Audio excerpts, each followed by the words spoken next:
आप देख रहे हैं पार्क ब्रेकफास्ट। सबसे पहले आप देखिए एसजीएक्स निफ्टी को, जो कि अब ऑलमोस्ट 47 पॉइंट्स डाउन ट्रेड कर रहा है। ये दिन के निचले स्तरों पर है। खुला स्टेबल था, लेकिन एकाएक जो बिकवाली है एसजीएक्स निफ्टी में वो एक्सटेंड हुई है और ये 9866 के लेवल्स पर ट्रेड कर रहा है। एशियन मार्केट्स भी ज्यादातर कमजोरी ही दिखा रहे हैं, हालांकि यूएस मार्केट मिक्स बायस के कर रहा है। एशियन मार्केट्स भी ज्यादातर कमजोरी ही दिखा रहे हैं, हालांकि यूएस मार्केट मिक्स बायस के साथ बंद हुए हैं। इस कमजोरी के पीछे वजह है जो नॉर्थ कोरिया को लेकर जो टेंशंस हैं वो और एस्केलेट होती हुई दिखी हैं। जापान के ऊपर उन्होंने एक मिसाइल छोड़ी है, जिसके बाद ये नर्वसनेस हम एशियन मार्केट्स में देख रहे हैं। लेकिन ओवरऑल क्यूज क्या हैं वो समझ लेते हैं। सीधे चलते हैं न्यूज़ रूम संदीप के पास। बताइए संदीप, क्या क्या वजह है जिन के पीछे हम देख रहे हैं कि यूएस मार्केट्स हो या फिर एशियन मार्केट्स हो वो एक नेगेटिव सेंस ही दे रहे हैं? शुक्रिया दीपाली। जैसे आपने कहा, नॉर्थ कोरिया ने एक मिसाइल फायर की जो कि जापान के ऊपर से गई और उसके बाद वो हालांकि समंदर में गिरी, लेकिन उसका जो इम्पैक्ट है वो अब देखिए एशियन मार्केट में साफ तौर पे देखने को मिला, क्योंकि जो जियोपॉलिटिकल कंसर्न्स हैं वो फिर से बढ़ने लगे हैं। उसका इम्पैक्ट सबसे ज़्यादा निक्केई कॉस्पी जैसे मार्केट्स में देखने को मिला, जहाँ करीब 5 से 1% के आसपास की गिरावट है। एसजीएक्स निफ्टी भी पिछले कुछ मिनटों में जो गिरावट है वो बढ़ती हुई दिखी है। पहले करीब 1/4% के आसपास की गिरावट थी, अब करीब आधे % के आसपास की कमजोरी साफ तौर पर देखने को मिली। और इसका जो इम्पैक्ट है आप देखिए यूएस के मार्केट्स में भी देखने को मिला है। डाउ फ्यूचर्स में अगर आप देखिए इन्हीं खबरों के चलते 100 पॉइंट से ज्यादा गिरावट के साथ शुरुआत हुई थी, अब भी करीब 75-80 पॉइंट के आसपास की गिरावट वहां देखने को मिल रही है। जो सेफ हेवंस हैं, चाहे आप येन की बात कीजिए, सोने की बात कीजिए, इनमें एकाएक जो बाइंग इंटरेस्ट है वो देखने को मिला है। सोने में अगर आप देखें 10 महीने की ऊंचाई के आसपास कारोबार देखने को मिला है। कल हालांकि जो यूएस के मार्केट्स की क्लोजिंग थी वो मिक्स बायस के साथ थी। डाउ ऊपरी स्तरों से गिर के लाल निशान में बंद हुआ था, क्योंकि यूएस में जिस तरह से एक जो हरिकेन हार्वे है वो काफी ज्यादा एक्टिव है। खासतौर पर ह्यूस्टन और टेक्सास, ये दो ऐसे रीजन जहाँ पे काफी ज्यादा बाढ़ है, हैवी बारिश वहां पे देखने को मिली, जिस वजह से 2 बड़ी रिफाइनरीज बंद हुई। तो उस वजह से जो पेट्रोल के प्राइसेस हैं वो काफी तेजी से बढ़े हैं, लेकिन जो क्रूड है वो गिरता हुआ दिखा, क्योंकि दो बड़ी रिफाइनरीज बंद हुई। उस वजह से क्रूड की जो डिमांड है उसमें कमी देखने को मिली है। तो क्रूड कल करीब $0.25 गिरकर $46 के आसपास देखने को मिला। और कल यूरोपियन मार्केट की जो क्लोजिंग है वो भी कमजोरी के साथ हुई थी, आधे % के आसपास की कमजोरी थी, क्योंकि जो जैक्सन हॉल सिंपोजियम में मारियो द्रागी के कमेंट्स आए थे उसके बाद यूरो 2.5 साल की ऊंचाई पर पहुंच गया था। तो उस वजह से कल यूरोप में भी काफी ज्यादा प्रेशर देखने को मिल रहा था। तो ओवरऑल देखा जाए ग्लोबल मार्केट से जो संकेत हैं वो काफी खराब है। किस तरह से जो नॉर्थ कोरिया के जो डेवलपमेंट से आगे बढ़ते हैं, क्या ये टेंशन एस्केलेट होती हैं, अगर ऐसा होता है तो जाहिर सी बात है उसका इंपैक्ट इंडियन मार्केट्स में और दोपहर में जब यूरोपियन मार्केट्स खुलेंगे उसके ऊपर भी देखने को मिलेगा। तो ये जो डेवलपमेंट्स हो रही है एशिया में उसको काफी मार्केट्स कीनली वॉच कर रहे हैं, लेकिन जो संकेत हैं वो कमजोरी के इंडिकेशन दे रहे हैं। बिल्कुल, संकेत कमजोरी के ही हैं, क्योंकि एसजीएक्स निफ्टी ऑलमोस्ट 50 पॉइंट्स नीचे ट्रेड कर रहा है। ज्यादातर एशियन मार्केट्स वीक हैं। कल हमने देखा कि जो नॉर्थ ईस्ट की टेंशन थी डोकलाम पर वो तो रिजॉल्व होती हुई दिखी, लेकिन ये नॉर्थ कोरिया की जो टेंशन थी ये अगर यहां से और एस्केलेट होती हैं तो ये ग्लोबल इक्विटीज का मूड स्पॉइल कर सकती हैं। ऑलरेडी एक इंपैक्ट हम देख रहे हैं आज सभी एशियाई बाजारों पर और एसजीएक्स निफ्टी पर। इनफैक्ट अब एसजीएक्स निफ्टी में वीकनेस जो है वो थोड़ी और एक्सटेंड हुई है और अभी more than 50 points down trade कर रहा है। लेकिन कल के सेशन में हमने 9900 के बैरियर के ऊपर क्लोजिंग दी, ये एक अच्छी डेवलपमेंट थी, लेकिन शायद आज वापस हम 9900 के नीचे ट्रेड कर सकते हैं। कल के सेशन में एक और अच्छा संकेत था कि जो हम कांस्टेंट एफआईज एफपीआईज की ओर से लगातार अच्छे क्वांटम में बिकवाली देख रहे थे, वो क्वांटम कल कम हुआ। महज 124 करोड़ की बिकवाली एफआईज की ओर से कल के सेशन में हुई है। वहीं डीआईज ने ऑलमोस्ट 500 करोड़ की बाइंग की है। और आज का सेशन एक रेंज बाउंड सेशन हो सकता है, लेकिन जिस तरह के क्यूज एशियन मार्केट से मिल रहे हैं उन्हें देखते हुए लग रहा है कि शुरुआती सेशन में थोड़ी प्रॉफिट बुकिंग या फिर हायर लेवल्स पर थोड़ा दबाव दिख सकता है। ओपनिंग आज कैसी हो सकती है इस पर एक कमेंट ले लेते हैं। मिहिर भट्ट हमारे साथ मौजूद हैं फोन लाइन पर भी। Mihir, good morning. कल नॉर्थ ईस्ट की टेंशन तो रिजॉल्व होती हुई दिखी, लेकिन ये नॉर्थ कोरिया की जो टेंशन है ये और एस्केलेट हो सकती हैं और एक इम्पैक्ट ऑलरेडी हम सभी एशियाई बाजारों पर और एसजीएक्स निफ्टी पर देख रहे हैं। इन क्यूज के बीच में डेफिनेटली एक सॉफ्ट ओपनिंग, एक वीक ओपनिंग हो सकती है इंडियन इक्विटी मार्केट्स की। आप देखिए इंटरनेशनल क्यूज देखकर ही लग रहा है कि ओपनिंग सॉफ्ट होगी, लेकिन नॉर्थ कोरिया ये बात सही है कि उनकी तरफ से जो स्ट्रेस है वो या टेंशन है वो बढ़ता जा रहा है धीरे धीरे। बट एज ऑफ नाउ ऐसी स्थिति लग नहीं रही है कि जिसमें it will be an all out war. तो ये चीजें beyond the point market will take in its stride. लेकिन जो रियल कंसर्न है वो ये है कि एक तो एफआईज का डेटा कॉन्स्टेंटली नेगेटिव है, भले ही क्वांटम कम हुआ हो, और उससे भी बड़ा जो प्रॉब्लम है वो ये है कि कोई बड़ा ट्रिगर मार्केट के सामने है नहीं यहाँ से और तेजी से ऊपर जाने के लिए। तो वो आई थिंक ज्यादा बड़ी प्रॉब्लम होगी, क्योंकि कोई जो ट्रिगर है उसकी कमी है फिलहाल, और ऐसे में जो अपसाइड है वो अपने आप थोड़ी कैप्ड हो जाएगी मार्केट पर। जी इनफैक्ट जो बात मिहिर कह भी रहे हैं, कल ज्यादातर जो बड़े एक्सपर्ट्स हमारे साथ जी बिजनेस पर मौजूद थे उनका भी यही व्यू था। हमने अरविंद सेंगर से बातचीत की थी, कल पुनीता कुमार सिन्हा से बातचीत की थी और दोनों का यही मानना था कि इंडियन इक्विटी मार्केट्स अच्छे लग रहे हैं, फंडामेंटल्स ठीक है, लेकिन अभी भी शायद जो कंसोलिडेशन है मार्केट में वो एक्सटेंड हो सकता है और अगर कोई रिस्क आया भी तो वो ग्लोबल फैक्टर्स की वजह से हो सकता है। मिहिर, शुक्रिया आपका अपने व्यूज देने के लिए। लेकिन पुनीता कुमार सिन्हा और अरविंद सेंगर दोनों का व्यू क्या है इंडियन इक्विटी मार्केट्स पर, वो सुन लीजिए। अभी जो मार्केट है वो कंसोलिडेशन फेज में है। अर्निंग्स का अभी जो सीजन खत्म हुआ है वो ना तो कोई ज्यादा एक्साइटिंग अच्छा रहा, ना कोई खास बुरा रहा। तो इस अर्निंग सीजन से कुछ ज्यादा मार्केट को डायरेक्शन नहीं मिला। तो अब ये तीन क्वार्टर से चल रहा है कि अर्निंग्स की जो हमारी आशा थी कि अर्निंग्स को हमको मार्केट में काफी तेजी आएगी, वो अभी तक नहीं आई है। मेरे तो ये मैं तो ये मार्केट को खरीदना चाहूंगा। अगर कुछ इसमें सेलिंग आई तो खरीदने का अपॉर्चुनिटी देखूंगा, कि मेरा अभी भी ये एक्सपेक्टेशन है, आशा है, कॉन्फिडेंस है कि जैसे जीएसटी का बेनिफिट और डीमोनेटाइजेशन का जो शॉक लगा था वो सब उसके कंपैरिजन में जो क्वार्टर्स आगे आएंगे तो उसमें अर्निंग्स में काफी इंप्रूवमेंट आएगा और अर्निंग्स के इंप्रूवमेंट के कारण मार्केट में काफी अपसाइड यहाँ से नजर आती है मुझे।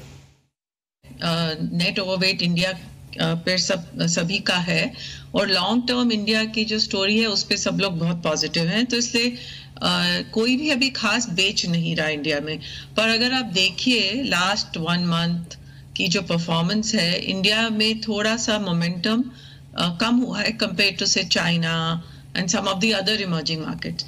सो अदर इमर्जिंग मार्केट्स का मोमेंटम थोड़ा पिकअप होता लग रहा है और इंडिया का कम। अगर आप अर्निंग्स रिविजन्स भी देखिए, ईपीएस एस्टिमेट्स, उसमें इंडिया के जो ईपीएस एस्टिमेट्स हैं वो अभी थोड़े रिवाइज इन रिलेटिव टर्म्स इतने अपवर्ड रिविजन्स नहीं हो रहे, इनफैक्ट थोड़े डाउनवर्ड रिविजन्स ही हो रहे after the recent results compare to some other markets.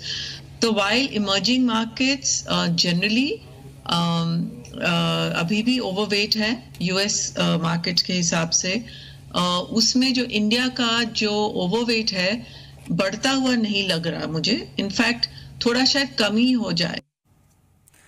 तो बड़े जानकारों का आपने लॉन्ग टर्म व्यू सुना इंडियन इक्विटी मार्केट्स पर, वो पॉजिटिव हैं। लेकिन आज इंट्राडे में आपको निफ्टी पर क्या करना है, इस पर भी एक राय ले लेते हैं। ब्रजेश सिंह हमारे साथ मौजूद हैं फोन लाइन पर, सीनियर टेक्निकल एनालिस्ट हैं स्टॉक एक्सेस से। Brajesh, good morning. क्यूज अच्छे नहीं है और हो सकता है उन क्यूज के बीच में थोड़ा नीचे हम ओपन हो, लेकिन उस ओपनिंग के बाद आपका सजेशन क्या होगा, क्या करें निफ्टी पर? गुड मॉर्निंग दीपाली जी। देखिए, शॉर्ट टर्म और मीडियम टर्म दोनों इस समय पॉजिटिव ही लग रहे हैं और अगर इनकेस निफ्टी 9900 के नीचे ट्रेड करता तो ये एक और अपॉर्चुनिटी होगी इंट्राडे के लिहाज से बाई करने के लिए। ठीक है, 9870 का स्टॉप लॉस लेके बाई करने की सलाह रहेगी और 9940 इन एनी हाउ अगर 9940 के ऊपर ट्रेड करता है तो ये 9970 तक भी जा सकता है 2 से 3 दिन के लिहाज से। इंट्राडे का टारगेट 9940 का लेके चलें। ठीक है, 2 स्टॉक्स कौन सा रेकमेंड करेंगे आप ब्रजेश? देखिए, शुगर स्टॉक्स बुलिश लग रहा था और लास्ट वीक भी मैंने मवाना शुगर रिकमेंड किया था जब मिहिर जी से मेरी बात हो रही थी, तो उसी को लेके ही चलेंगे। 98 के आसपास में बंद हुआ है, अगर एनी हाउ 97 के आसपास में आता तो बाई करने की सलाह रहेगी। 94 का स्टॉप लॉस लेके चलेंगे और 103 104 के टारगेट जो कि मुझे लगता है 1 से 2 ट्रेडिंग सेशन में देखने को मिल सकते हैं। एनी हाउ अगर 104 के ऊपर ये बंद होता है तो 110 तक भी जा सकता है। और जो दूसरा स्टॉक रहेगा वो फाइनेंस में से रहेगा, एनबीएफसी में से बजाज फाइनेंस। कल के सत्र में एक नया 52 वीक टॉप बनते हुए देखा है। 1800 का स्टॉप लॉस लेके बाई करने की सलाह रहेगी 1890 के टारगेट के लिए। ठीक है, शुक्रिया ब्रजेश आपका। तो 2 स्टॉक्स बताए हैं ब्रजेश ने, मवाना शुगर्स 103 के टारगेट, 94 का स्टॉप लॉस। बजाज फाइनेंस में 1890 के इनके टारगेट्स हैं, 1800 का स्टॉप लॉस रेकमेंड कर रहे हैं। बजाज फाइनेंस पर इसलिए भी नजर रखिए क्योंकि निफ्टी का नया एंट्रेंट ये है। बजाज फाइनेंस, एचपीसीएल और यूपीएल, इन तीनों ही शेयर्स पर ध्यान दिया जा सकता है सेंटिमेंट वाइज, क्योंकि ये पॉजिटिव न्यूज फ्लो है। लेकिन अलग अलग हाउसेस की ओर से कुछ और ट्रेडिंग कॉल्स आए हैं। आईडीबीआई कैपिटल का मानना है कि बाटा आप खरीदिए, आज के सत्र में 697 के टारगेट्स हैं, 674 का स्टॉप लॉस आपको मेंटेन करना होगा। कल 2% की स्ट्रेंथ के साथ ये क्लोज भी हुआ था। वहीं आईडीबीआई कैपिटल मानता है कि आप बेचिए अपोलो टायर्स को, नीचे की तरफ लक्ष्य रखिए 245 का, स्टॉप लॉस आपको रखना है 255 का। कल करीब 0.25% की कमजोरी के साथ अपोलो टायर्स की क्लोजिंग हुई थी।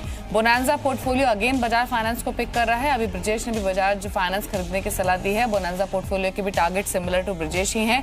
1880 से 1900 के टारगेट हैं। 1790 का आपको स्टॉप लॉस रखना है। कल 4% की जोरदार मजबूती के साथ स्टॉक की क्लोजिंग हुई थी। अगली पिक है बोनांजा पोर्टफोलियो की ओर से डाबर। बाय रिकमेंडेशन है 320 के टारगेट से इंट्राडे में 307 का स्टॉप लॉस आपको मेंटेन करना है। कल एफएमसीजी स्टॉक चल रहे थे। डाबर एक स्ट्रॉन्ग परफॉर्मर था जो मोर देन 4% के गेन्स के साथ कल क्लोज हुआ। इन्वेस्टर पॉइंट की जो रिकमेंडेशंस हैं उसमें पहली चॉइस है सेंचुरी टेक्सटाइल, 1260 के टारगेट्स हैं। स्टॉप लॉस आपको मेंटेन करना है 1232 का, तो खरीदारी की सलाह दी जा रही है सेंचुरी टेक्सटाइल में। और अगली पिक है सीमेंस। इन्वेस्टर पॉइंट मानता है 1310 तक किया जा सकता है, 1280 का स्टॉप लॉस आपको मेंटेन करना होगा। तो ये वो शेयर्स है जो कि टेक्निकली अच्छे लग रहे हैं, जिन्हें आप ट्रेडिंग पर्सपेक्टिव से पिक कर सकते हैं। लेकिन अब बात करेंगे उन शेयर्स की जो कि आज खबरों में है, यानी स्टॉक इन न्यूज।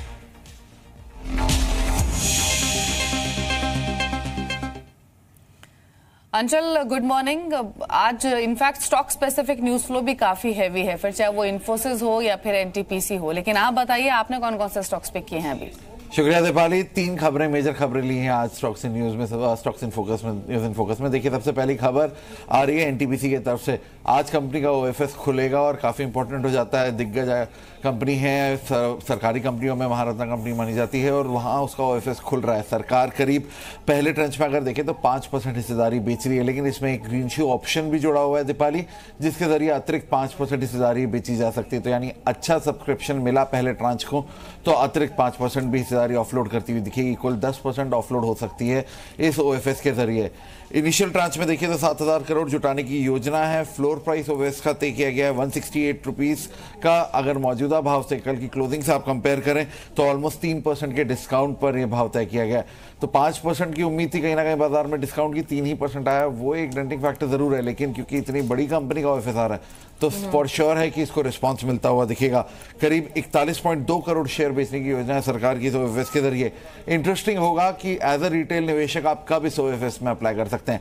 आज ओएफएस खुलेगा संस्थागत निवेशकों के लिए और कल का सत्र रहेगा जिसमें रिटेल निवेशक इस ओएफएस में हिस्सा ले सकते हैं। तो अगर आप एनटीपीसी के ओएफएस में पार्टिसिपेट करना चाहते हैं तो कल का दिन रहेगा जब आप एनटीपीसी के ऑफिस में पार्टिसिपेट कर सकते हैं। दूसरी खबर रिलायंस इंफ्रा के संदर्भ में आ रही है। देखिए, जो इनका मुंबई पावर कारोबार है उसको बेचने के लिए नए पार्टनर से बातचीत अब तेज हो गई है। पहले भी दीपाली आपको याद होगा कनाडा की पीएसपी इन्वेस्टमेंट्स के साथ इनकी बातचीत चल रही थी, जो बीच में ही पूरा जो पैक्ट था वो टूट गया। लेकिन अब वापस से इन्होंने ग्रीनको से बातचीत शुरू हुई है। करीब 10 से 13 हज़ार करोड़ में हिस्सा 10 से 13 हज़ार करोड़ में कारोबार बेच सकती है रिलायंस इंफ्रा अपना पावर कारोबार मुंबई का। और इसलिए भी इंपॉर्टेंट हो जाता है क्योंकि अगर इसके आप ग्राहक लिस्ट देखें, करीब 30 लाख ग्राहक है मुंबई में कंपनी के, और साथ ही 1800 मेगावाट्स का डिस्ट्रीब्यूशन और जनरेशन कैपेसिटी है। फिलहाल खबर सूत्रों के हवाले से आ रही है, दोनों ही पार्टीज ने अभी कुछ कमेंट करने से मना किया है। लेकिन हाँ, इंपॉर्टेंट हो जाता है रिलायंस इंफ्रा के संदर्भ में। हमने देखा था काफ़ी सारा कदम उठाने की बातचीत की जा रही थी रिलायंस ग्रुप की तरफ से अपने डेट को कंसोलिडेटेड ग्रुप बेसिस पे कम करने के लिए। उसमें एक बड़ा इंपॉर्टेंट और सिग्निफिकेंट मूव ये हो सकता है कि अगर रिलायंस इंफ्रा अपना मुंबई पावर कारोबार बेचती है। तीसरी खबर रहेगी, आपने अभी बात की निफ्टी रीबैलेंसिंग की, काफी इंपॉर्टेंट हो जाएगा। देखिए, निफ्टी 50 में अब एचपीसीएल, यूपीएल, बजाज फाइनेंस शामिल होंगे। वहीं अब निफ्टी 50 से बाहर हो रहे हैं ACC, BOB, Tata power, Tata Motors, DVR. यानी जो पहले टाटा मोटर्स डीवीआर के ऐड होने पे निफ्टी 51 बना था वो वापस से निफ्टी 50 बन जाएगा। और ये सारे बदलाव 29 सितंबर से लागू होंगे। तो आपको नजर रखनी होगी, आज तेजी रह सकती है एचपीसीएल, यूपीएल, बजाज फाइनेंस पे। वहीं प्रेशर रह सकता है एसीसी, बीओबी, टाटा पावर और टाटा मोटर्स, डीवीआर। ठीक है, शुक्रिया अंचल आपका ये सारे तीनों इंपॉर्टेंट खबरें बताने के लिए। तो ये तीनों ही खबरें इंपॉर्टेंट है, फिर चाहे वो रिलायंस इंफ्रा पर हो, एचपीसीएल, यूपीएल या फिर बजाज फाइनेंस की निफ्टी में एंट्री हो, तो इन सभी स्टॉक्स में शायद वाइब्रेंसी आज के सत्र में दिखे।